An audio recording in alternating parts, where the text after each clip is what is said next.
Hello, welcome back to the video lecture series for Introduction to the Art of Programming using Scala. We've been working on our loops, and we've seen the while loop, the do while loop, and the for loop. And what I kind of want to do now is put everything together and just do something where we load in some data and we look at how we can look at some information inside of a program. And so the data that I want to load in here comes from the Bureau of Economic Analysis. And this website has all types, it's bea.gov, they have all types of different economic data. So if that's something that interests you, you can come and look at this. I went into personal income and outlays, and I went to their interactive tables, mainly because it gives me an easy way to find data that I'm interested in and download it. So I clicked onto that, and then I say begin using the data, and it pulls up a little interface. And so table 2.1, personal income and its disposition. We get a table like this. I went in and I changed the options, and I adjusted the time frame going back a little bit so that we have more data than what's shown here. This is just a 2010 through the second quarter of 2012. I pushed things back to like 1950. So we can look at what that looks like. When you download the data, you can download, for example, to a CSV, which is what I did. We've played with the CSV, the comma-separated values before, and we'll continue doing so in this. Now, this file does have a few things in it. If you were to try to read the entire file, it would cause us problems. In fact, if we look in the table, I can show you where some of them are. So when this saves off, actually, this row right here will cause problems. And the simple reason is it has a comma right there, which is embedded in the middle of a field. And our way of splitting CSVs is just to call split on commas. You know, that might be actually just about the only one that's in there. Wait, nope, there's some more down here, and one right there. So, yeah, what I'm going to do is I'm just going to limit myself to, say, like the top 10 or so lines in this, and we can play with those. So if we look at the file, we have this, it was saved off into the CSV. We have our title and some other header information in the top 4 lines, which we'll just throw away. We're not that interested in it. And then below that, we have lines that have the data that we're actually interested in. So, for example, you know, the top line is personal income. It's line number 1. It tells you it's personal income. And then I have a bunch of numbers spanning from 1950 to 2011. So what I want to do here is I want to write a little program that will read this in. And in fact, let's go ahead and bring that up over there. As I come in, and let's write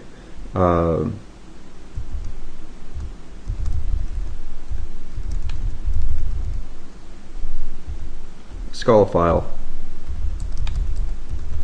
This program reads and does a little analysis of income data. So we're still not yet reading directly from files. We are reading from standard input, and we're going to use IO redirection. So the first thing that I need to do is skip the lines that I don't care about. I have 4 lines at the top there, and the easiest way for me to skip those is actually using a little for loop, where I'm just going to go from 1 to 4, read lines, and throw them away. Now, what about the rest of this? Well, if I just go for reading the headers, which is years, and then the next 10 lines after that or so, they are a little bit different. The headers have double quotes in here, which I need to get rid of. All the others are just straight numbers. So I'm actually going to read the year line separately. We can decide what to do with it later. Also, once those years, even after I convert them to ints, if I want to, they will all be they'll be ints. Whereas if you look at all the others, they're definitely doubles. And then data lines equals. Okay, I want to read in the next the next 10 lines, and I want to save it.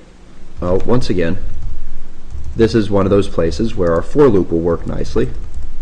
But because I want to keep it, I want to yield the value of readline. Okay? So that gets these values into here. Now I want to convert this to some format that is more interesting. And what I'd like to do, it turns out I really don't care about line numbers. I can throw this away and be perfectly happy with it. I actually do kind of care about keeping this string around, just it might help me later on in the program for dealing with stuff.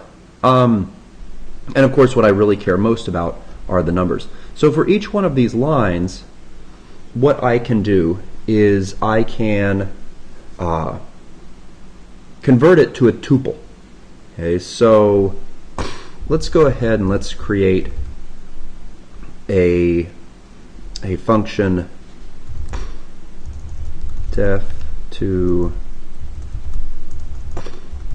line to tuple, and this will take a line, which is a string, and what I want this to return back to us is a tuple that has a string for the first element, that'll be the header, followed by an array of double. Okay. And that array of double, for example, will be this in here. I might actually get lax and decide that I'm willing to do the years this way so I don't have to duplicate code. Actually, it's an interesting exercise. Maybe I should leave this as an exercise for the reader to do something with the year line, and then even more to make it so that you can use this one function in order to do it. If you want to do that, you might have to go back to chapter 4 where we were talking about functions and look at parametric functions, because this has to be able to deal with both ints and doubles. Anyway, so what do I want to do? Well, the value that I want to return, and in some ways I can almost jump straight to that. Actually, let's create some variables. The header is, okay, so let's break this apart. Val parts equals line dot split with a comma. Header is parts sub 1. The data that we want out of this is parts drop 2, because I want to get rid of the first 2 values here. And then I want to take all the others and convert them to doubles. So take everything that's left and map it to double. And then the value I want to return is header, comma, data.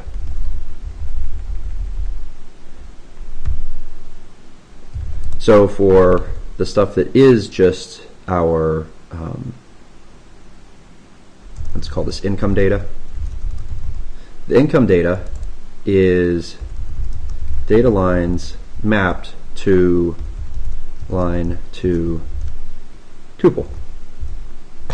We can print this out.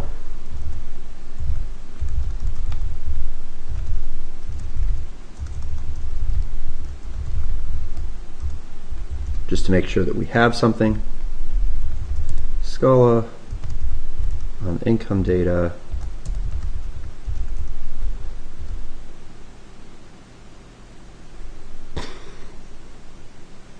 Oops, we have an error. What was our error?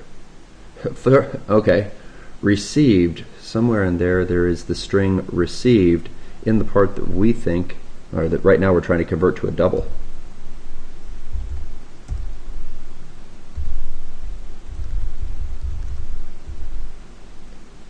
Oh, going to 10 was too far. So that's our problem there. Oh, well, actually, the easy way for me to deal with that right now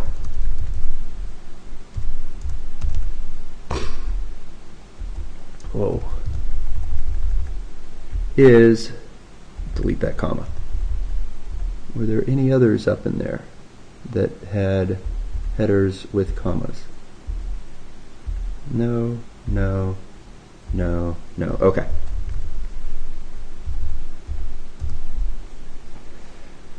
We could go about writing a significantly more complex CSV parser, but that's really not our objective right now. So what do we have here? Well, we get the header. That's all nice. And then we get, it's an array, so it doesn't print nicely.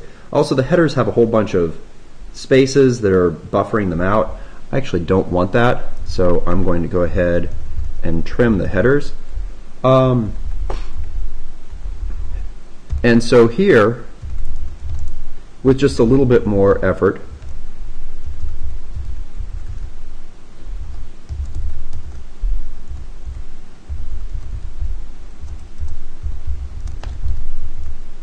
I can incorporate, actually pass for each a function literal and have it print the header and the data separately, and that way the data can be run through mkstring.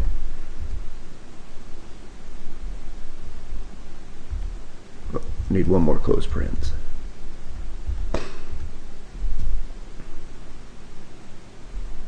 Oh, never mind. I didn't call these things. I'm thinking in the wrong way here. _1, _2. These are tuples. I'm running ahead of myself. Okay, so there you go. There you can see the, it still winds up being indented because trim doesn't do anything because there's double quotes. Oh well, I'm not going to worry about that. Now, just because it's kind of interesting to do, what I would like to do next is I would like to take this and just print out year-over-year differences. Okay, so what's happening to income in these different areas? Is it going up? Is it going down? What's it doing? So what I need to do is run through the _2 element and take each value and subtract the previous one from it. And so the question is, well, how do you do this? Okay, and there are quite a few ways that we could do this. So let's go with the one that might seem most appropriate to you, at least for a lot of people. This is how they would start off with doing it. So I want to run through all of the lines, which are tuples of headers and data in income data. And what I want to do here, so let's call this val diffs equals yield. So for each piece of data, I want to, so I'm going to output a new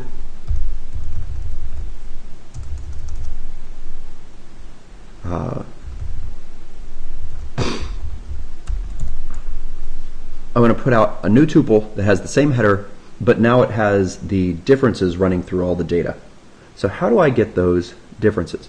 Well, one way to do this would be to have a for loop that uses indexes. And so I want to run from I until data.length -1. Okay.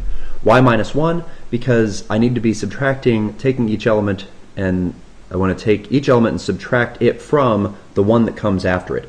So I'm going to have an I+1 in there, and if I go all the way until data.length, I'm going to go past the end of the array. So val diff equals that yield data sub I+1 minus data sub I. So that's one way of producing this.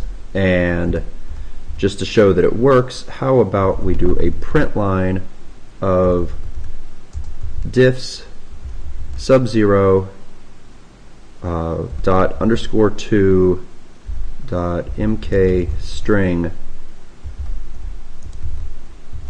comma separated. So this is showing us the differences in year-over-year income. So this is from 1950 to 1951, 1951 to 1952, 52, 53, etc., etc. And you can see that on the whole it is a value that has gone up every year but one. And so there is a year in recent history where the personal income of people in the U.S. actually went down. And so that tells you something about the how anomalous the recent economic behaviors have been. Anyway, we have our differences here, and this is one approach of doing it. Now, this is an approach that is somewhat natural to a lot of people, especially if you've done programming before. You often take arrays and you index into them. I want to show you an alternate approach. I'm not going to delete that. I'll just leave it there so that you can see it on the screen. And for my alternate approach, what I want to do is I am actually going to be running through an array of tuples now, and this is going to be built by taking data dot zip of data dot tail, and then what I want to yield is y2 minus y1. So think about what this does, and it turns out that in this case for arrays this approach is actually significantly less efficient than this one up here, but it's worth seeing what it's doing. This takes all the elements that are in our array of values and zips it with all of the values after the first one. Okay, so in other words, the first value gets matched up with the second one, and the second one gets matched up with the third, and the third one gets matched up with the fourth. And so we create a bunch of tuples that have each year and the year that follows it inside of there. And we run through all of those tuples, and that gives us year 1 and year 2, and we yield the difference between those two. And if we run this, we get the exact same answers that we had before. Okay, so that's our little example. We loaded in some data. We used a for loop to read in multiple of them. We used map here. We could have done this with a for loop and a yield instead, but the fact that we wrote this as a separate function, map, just kind of, at least to me, made sense. You can use either one, whatever makes sense to you. Then we went through and did another for loop with a yield. So in this case, the fact that we're pulling out a tuple makes the for loop much easier to play with here. And in fact, once again here, I use a for loop in part because the tuples, and here I used a for loop because I'm actually running through indices. So it turns out that all three of these for loops are things that, yes, I could have done them with higher order functions, but the for loop just makes more sense to do it here. And so we looked at year-over-year changes in income. I only printed out the values for the total income. You could feel free, if you have this data file, to run through and look at comparisons for things like farm data or whatnot. But that's it for this video, and we'll come back next time and